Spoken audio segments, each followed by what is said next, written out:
didn't realize it. Let's do it. Hey everybody, welcome back. This is New Comic Book Day Book Club, in case you didn't know from the title and the fact that you probably already watched the show. We get the same people watching every week, but we appreciate you for doing so. We love those people. Those people are the best. I got John with me, as always. What's up, buddy? Hello. I didn't change my shirt tonight. The dedication is just going downhill from every angle. I have one. I just didn't change it. And we got Bear Love Whales Kill. Adam, what's up, buddy? I was never going to change my shirt. That was not even a thought. And that's fair. I never do. So it's just something John does obsessively.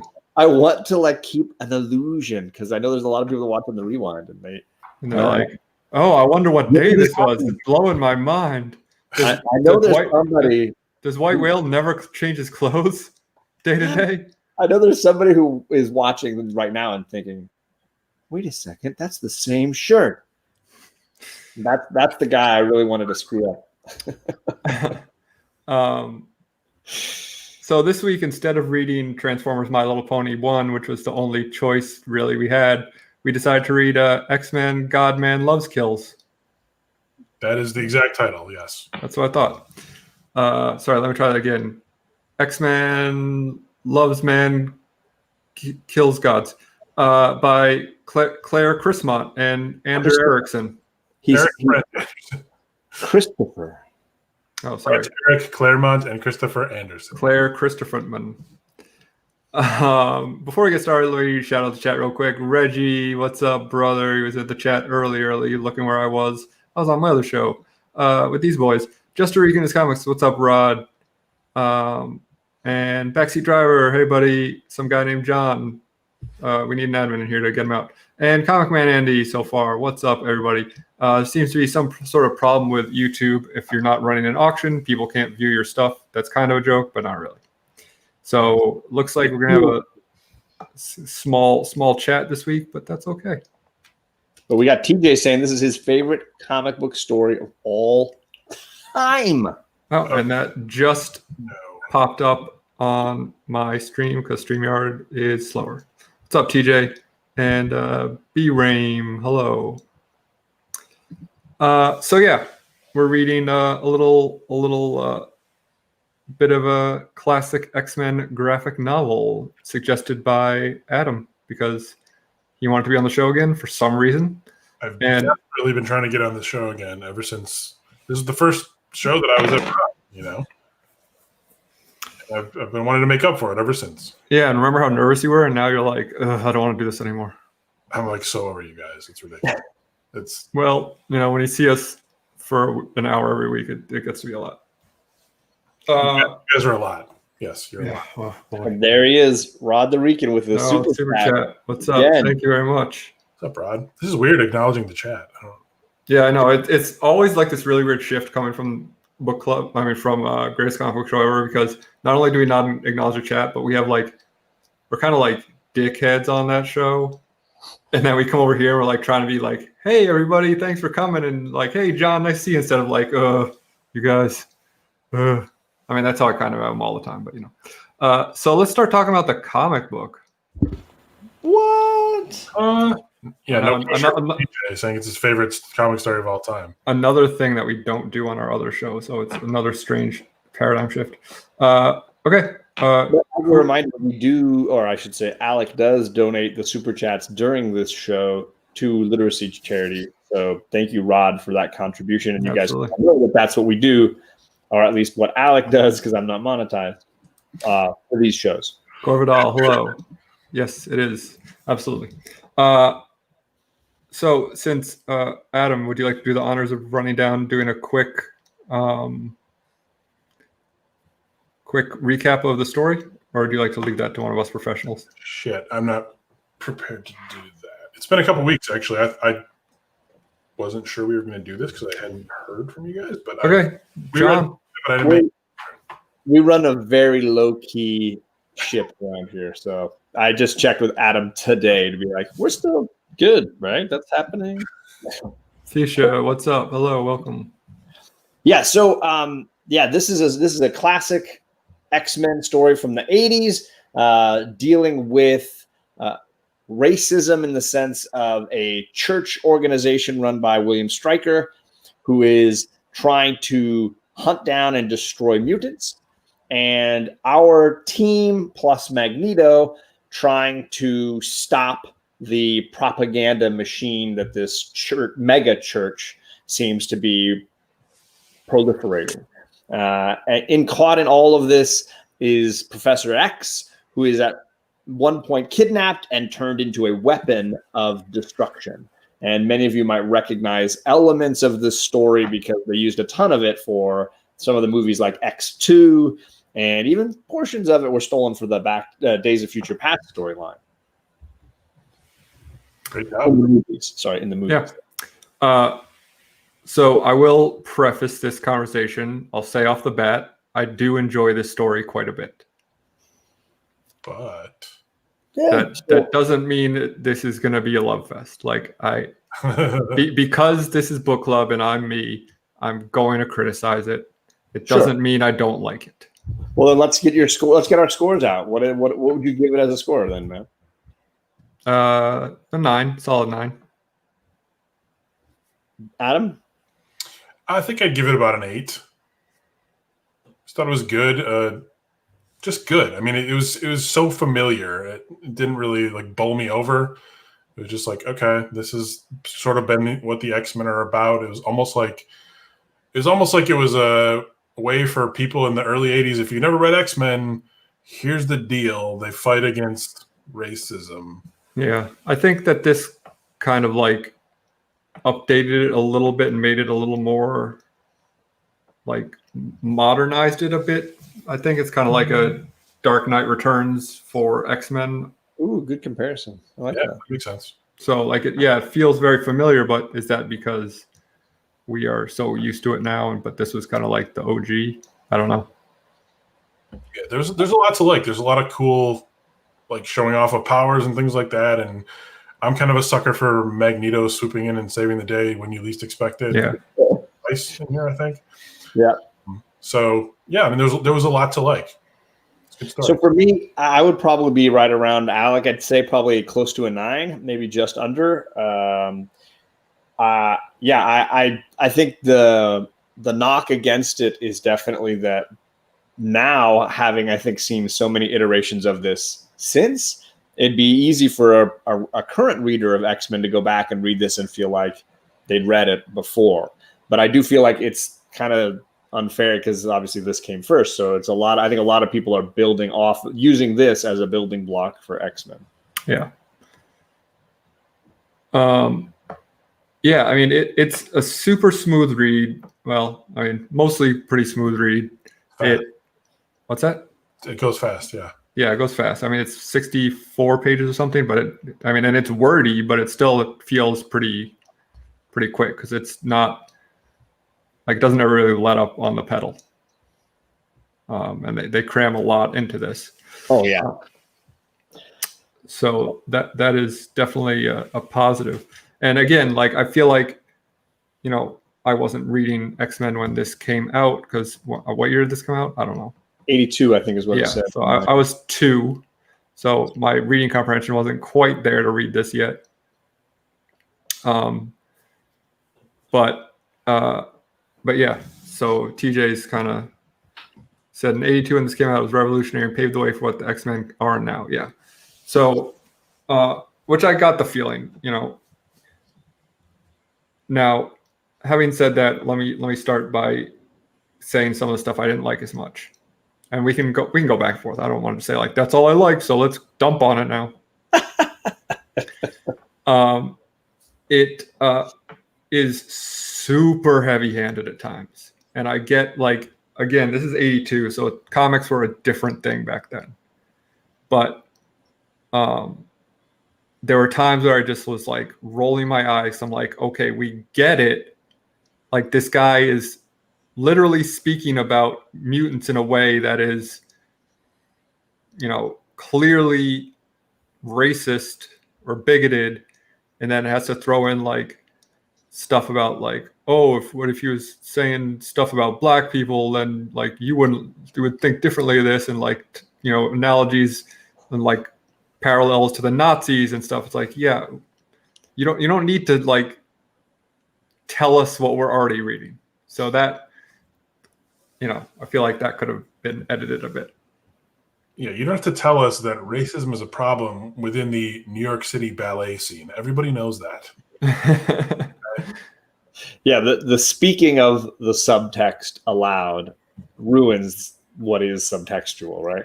Right. But even it's not even subtextual. It's like pretty direct, but it's also just like, in case you don't realize what we're doing, let me explain it to you. So one of my favorite lines in Soap Dish is when the director says, "We're making a statement here, people, but let's not underline the statement. Let's just make it." Yeah.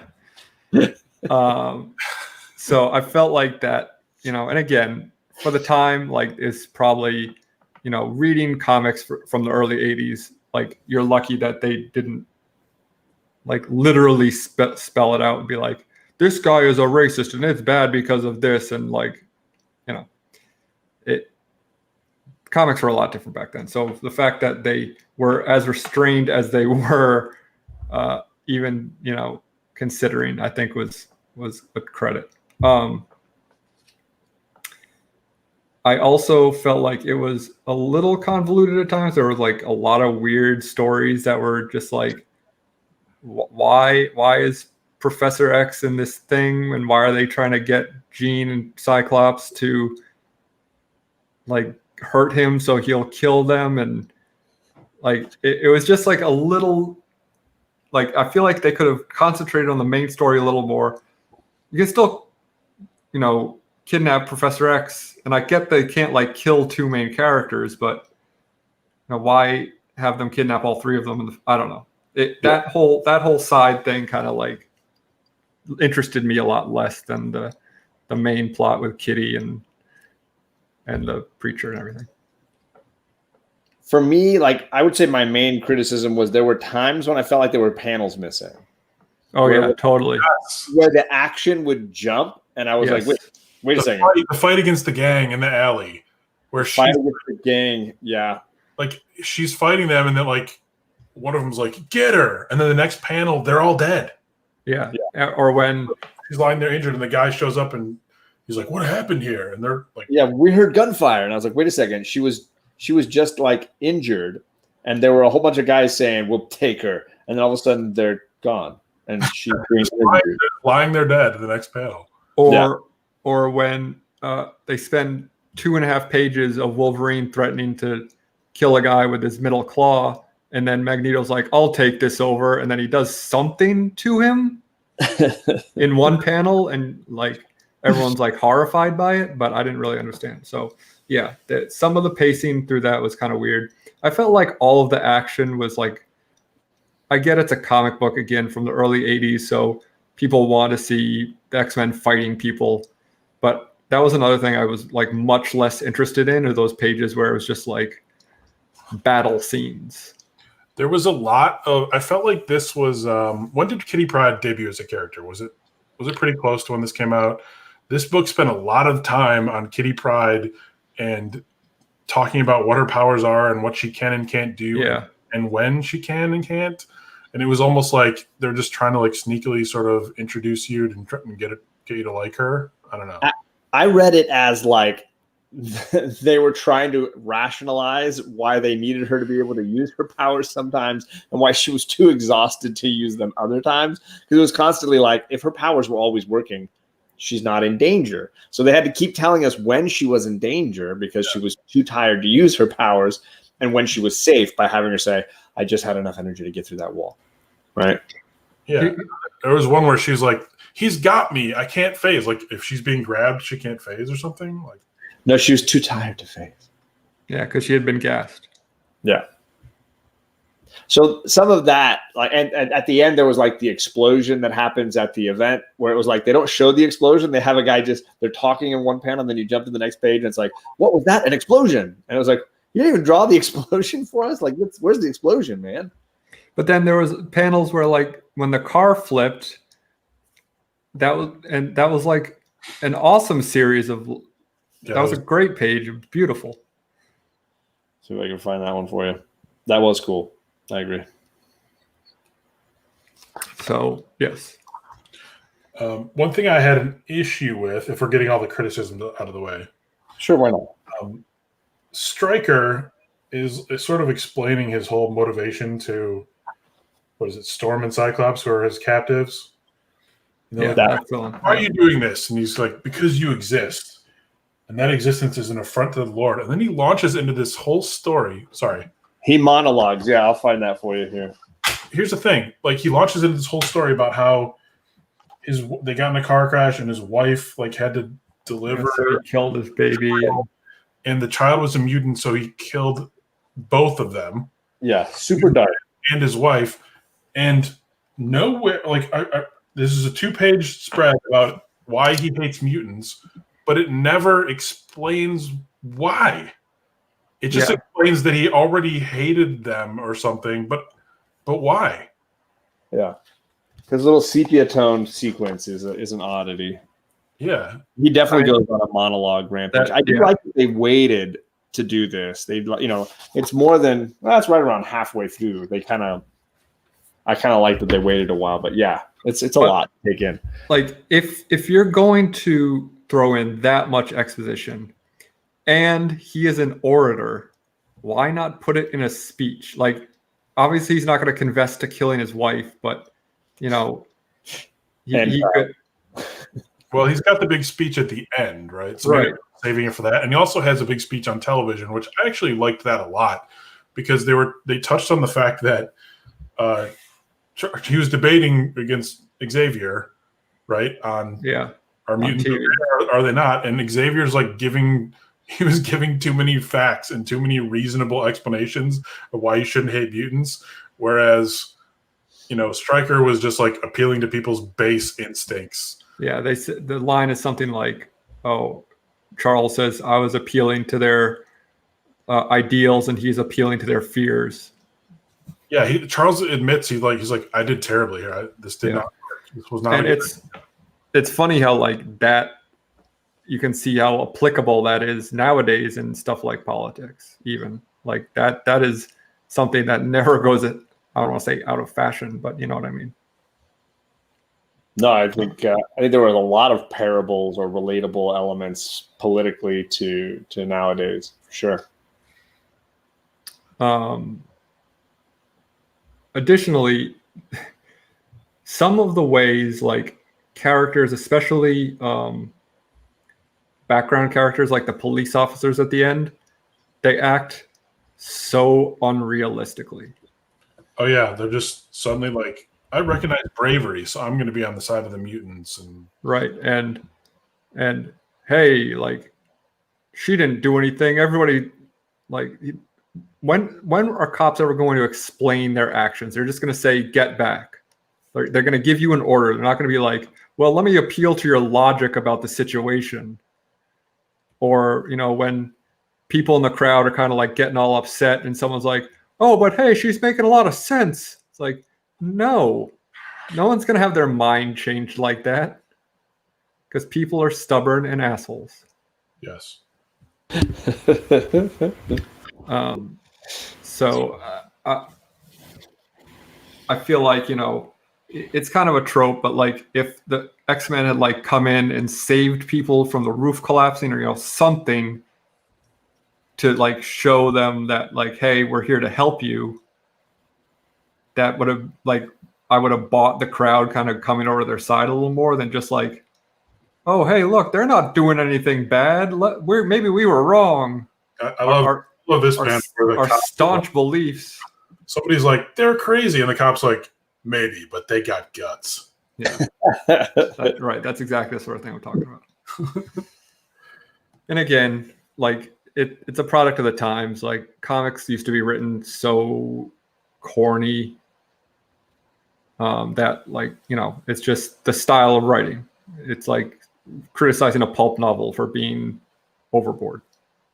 Did anyone else feel like it builds to a really kind of weak climax? Like it didn't seem as dramatic. I mean, I loved the Magneto entrance, which was very reminiscent of the Fassbender moment when he's Yeah. the stadium around the president in the Days of Future Past film. Like, I liked that moment. Yeah, when he floats down and into the arena or whatever.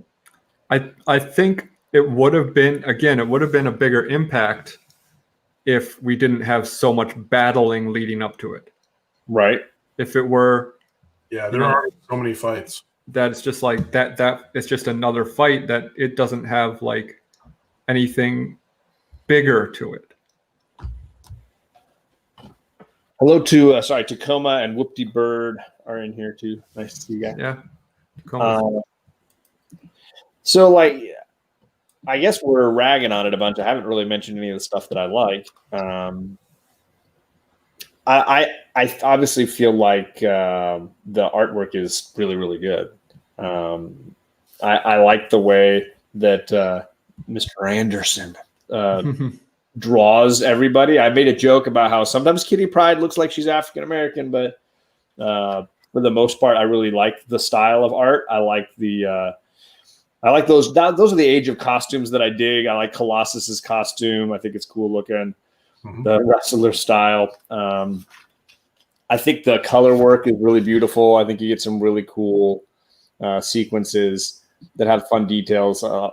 Colossus takes out this car. I don't know how he takes it out and only ends up holding the engine, but I dig it. TJ wants an invite. Oh, is he wanting to? He's probably going to come on and tell us how we're all wrong. I was going to say, I'm expecting to be told off. Do you want me to forward it to him or something? I got it. Okay. I like this version of Magneto a ton. I think this is #MyMagneto.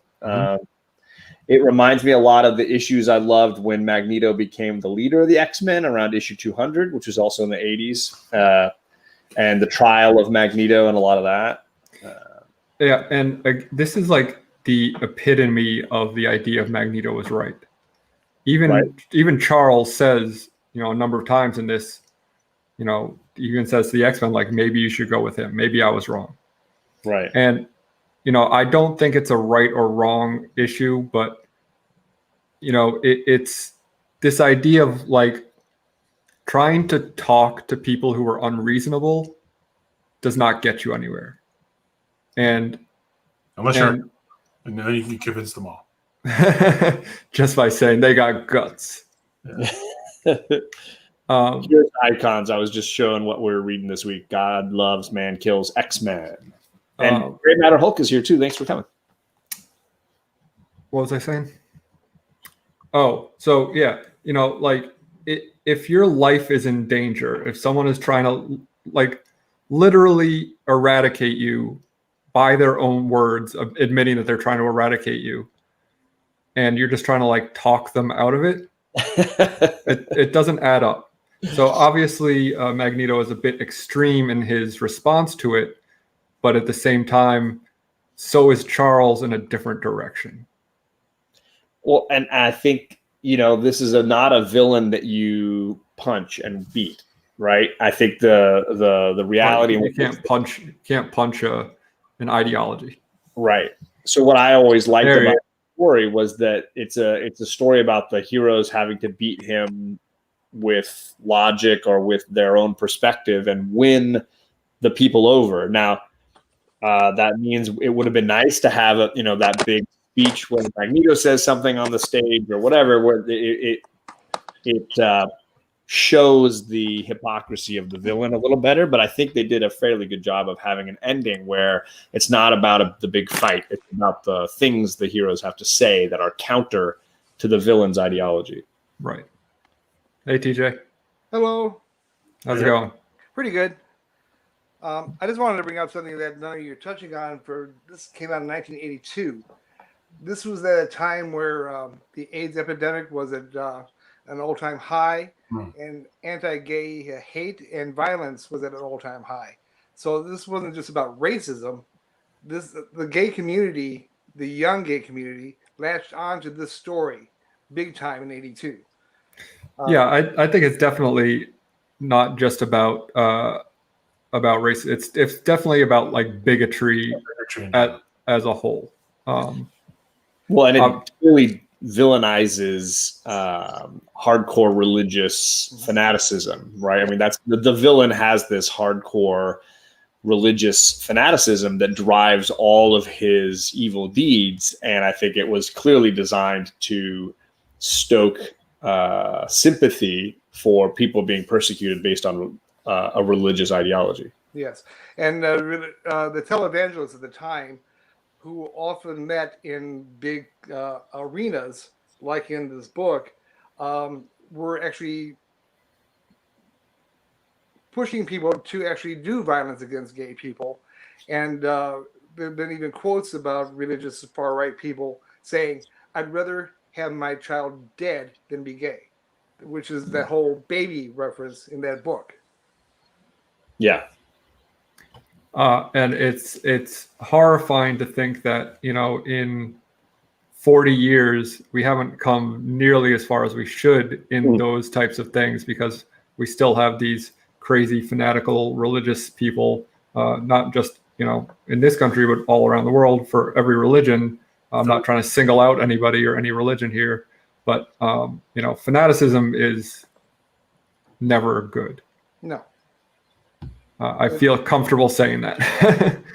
No, that is true. So I just want to point out that that was a big thing back in the early 80s for the gay community. They really latched on to the X-Men because of this story. And it also inspired me to actually come out of the closet in 1982.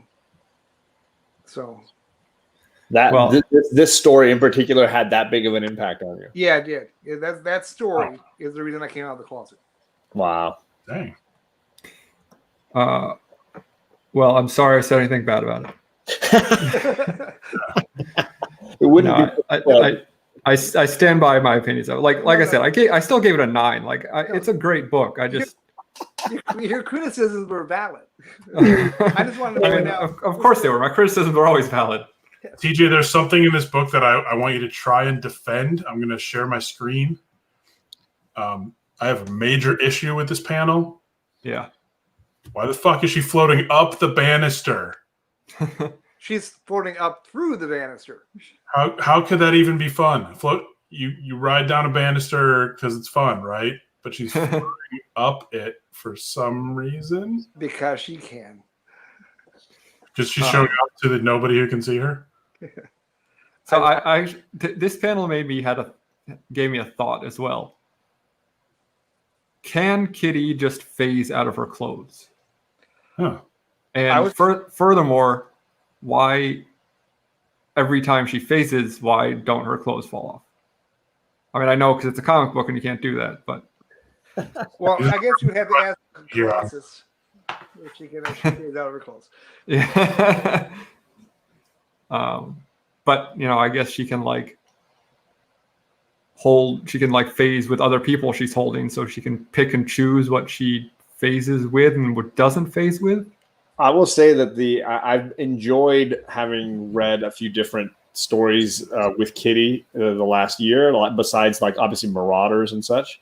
The idea that I feel like her powers are still being fully realized, even in the X-Men Fantastic Four run, they have a sequence where Doom creates a force field and he's trying to control Reed Richards' son, and she's phasing through the force field, and he's like, I know your powers better than you do. And he's like, you can make yourself light as a feather, but you can also make yourself as heavy as what. And he basically increases her density against her will, and she plummets through the floor. It's the idea that she doesn't fully grasp all the layers of her power and might do some things instinctually and not fully rationalize because she's never taken the time to fully study it. Remember too, he was part of the team helping her figure out when she was stuck in phase and couldn't get out of it in the 80s as well. You know who else you could say doesn't fully understand her powers and maybe is a lot more powerful than you think she is? Jubilee. She's Omega level. Yeah, believe me.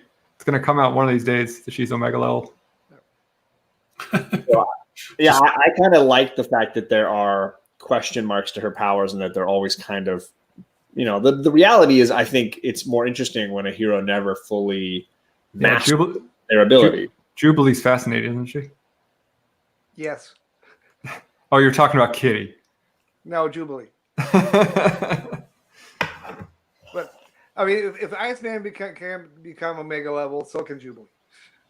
Yeah. It's just a matter of a good writer. Moira McTaggart become Omega level. Every day we get closer to that reveal of her as Omega level, Alec. It's coming. Telling you, she's gonna set off an atomic level bomb with her sparkles. Just wake up every morning and be like, today could be the day. Does she have to go back to being a vampire or whatever? Yeah. No. Could you show that one panel though, where Stryker's pointing at Nightcrawler and the Kitty speech thing? Oh, how dare you call that thing what did he say? Here it is. Is it this one? Yeah, that and what the Kitty's response. Kitty's response.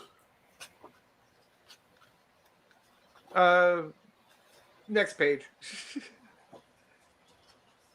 That's a lot. It's a lot of text. Isn't it? Yes. Or- That speech, that's what really inspired me the most.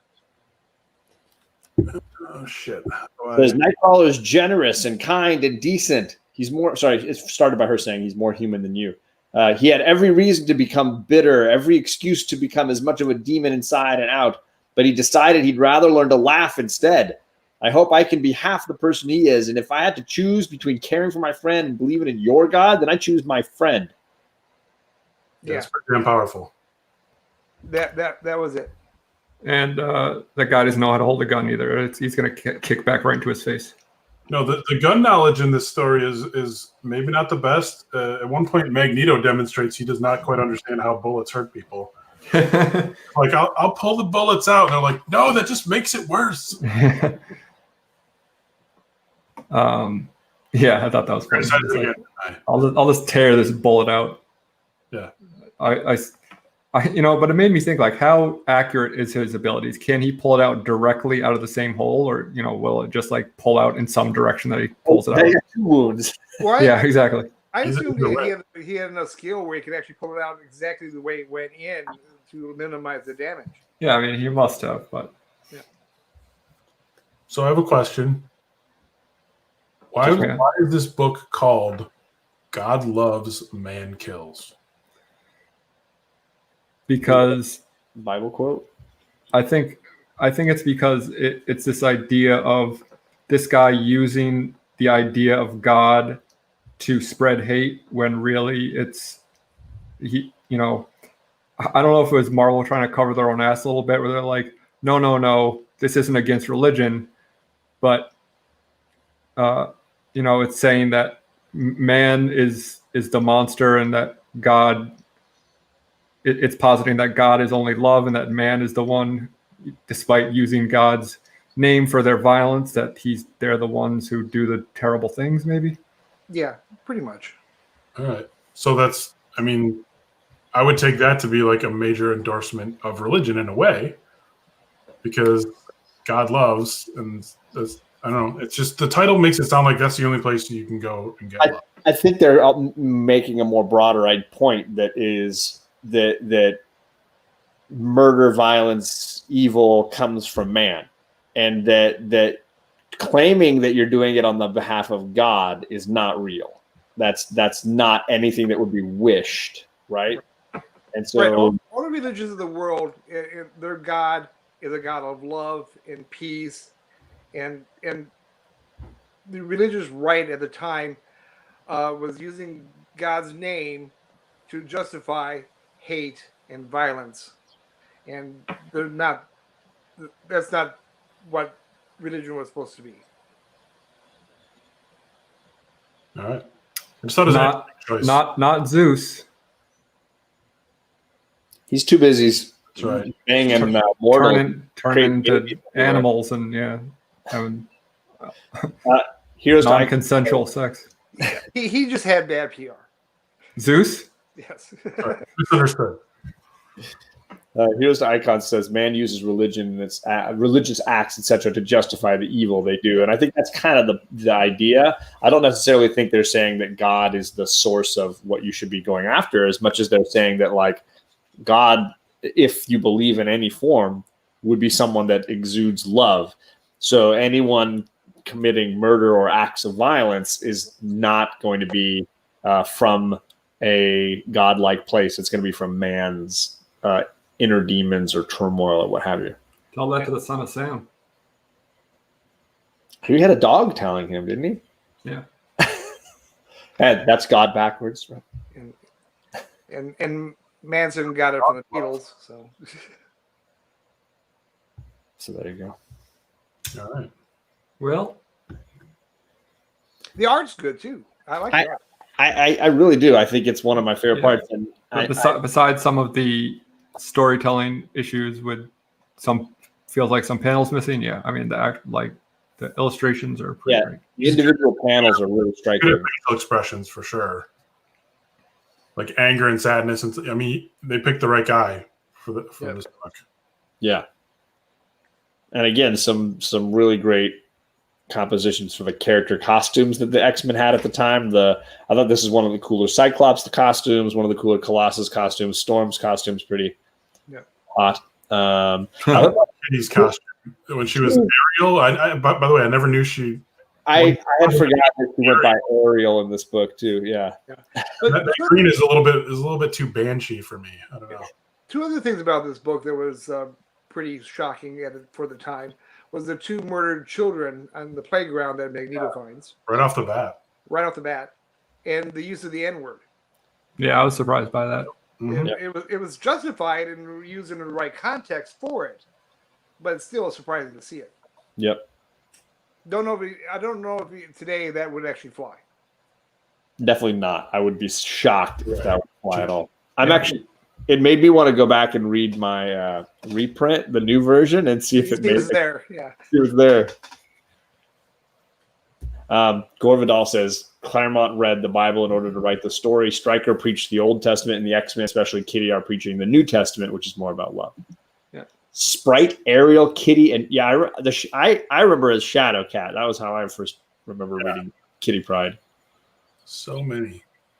Ariel, I just never knew that one. Just like Wolverine. And apparently, I know where he got his Irish name. That's right. Yeah. What you guys got? Any other closing thoughts about this book? Let me see if I can find the N-word in the other copy. Great. I got to answer my curiosity. Let's get me demonetized. Right. No, he's just going to see if it's there. He's not going to say it. My closing thought is now that I know how much it means to TJ, I'm going to get myself a copy. My store actually has a really nice one up on the wall right now. I think I'm going to go grab. It's worth having that in your collection, I think. I'm very easily influenced to buy things.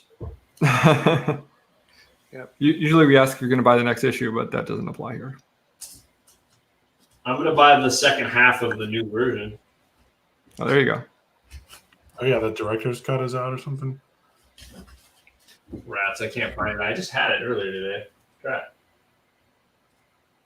Sorry, guys. What a boring show. Watch your profanity. Oh, wait. I found it. I got the Magneto cover. Let's see here. I thought it was towards the beginning of the issue, if I don't recall. Yeah, this was the first time Magneto actually became a sympathetic character too. That he wasn't a cut and dry villain. Sorry, am I slouching too much again? Sorry. You do you, Adam. We're not going to give you a hard time on this show. Nope, it says it. It says it. They did not document it. It's there. So boom. Yeah, well, good on you, Marvel. Yep. I mean, it's used in a context that is like appropriate. It's making a point. It's not like using it hatefully. No. I mean, it's a terrible word, obviously. But I feel like it'd be like trying to go and change Tom Sawyer or Huck Finn or something. Yeah, Tom Sawyer. That's a Rush joke. Oh, is it? Oh, we got it. Thank you. We got that one. R.I.P. Neil Peart. Hey, what do you guys got going on in your channels? John? I was gonna say I'm probably the only one that's putting any content out right now. That's why we're all waiting for you. Oh, Jesus. Wow. I dropped 4 edited videos in the last 9 days. That's crazy. There's hashtag dog days of summer. Right? You can tell John is on summer vacation. He's making edited videos. So please go over and check them out. There's a bunch that haven't even gotten 100 views. So there's clearly people who haven't seen them yet. Some stuff's very funny. Some stuff's unboxing things. Other stuff is just fun lists of good covers. And so there's a lot of good things to be had. Yes, Gray Matter Hulk. John's Lego neighborhood is back. And it was very fun to spend a little time doing stop motion this week. It was the first thing I watched when I got home was that show, and that was hilarious. and I'm glad you discovered Snapchat. I'll tell you, I have 2 experts here at my house that are teaching me all about it. So you can expect more Snapchat characters in the future. Well, is that a good thing or a bad thing? I guess time will tell. Yeah. Right. I enjoyed it. Bear and TJ, I am hesitant to ask you what you got going on in your channels. My channel? What channel? Yeah. I mean, my channel's a way for me to couch surf onto other channels, kind of, I guess. That's Pretty much. what we're doing here. Bear actually posts more stuff than I do. I'm just preparing for the next comic raise. That's what I I've got D&D on Sundays, where the crew managed to survive last week against all odds. So see if they can squeak out another victory. And I came back. I started off basically dead, and I came back. You're mostly dead. I really enjoy the D&D Sundays. Thanks. I'm glad somebody is. I saw that joke coming. But otherwise, do we know what we're reading next week? Yeah, we're reading. Is it called Sixth Sign or Seventh Sign? It's the new Boom Studios #1 issue By our favorite writer, Tom Taylor. Right, Tom Taylor is back, and see if his indie stuff suits our palate a little better than his deceased work. I'm trying to convince Comics Misexplained to join us, but I'm not sure if it's going to work with his schedule yet. So we're still trying to see if you are picking up that new Boom Studios #1 that drops next week. Hit us up on Instagram, let us know, and we'll see if we can fit you in. All right. Very good. In the meantime, everybody stay safe, wear your masks, and never turn your back on the ocean. Bye.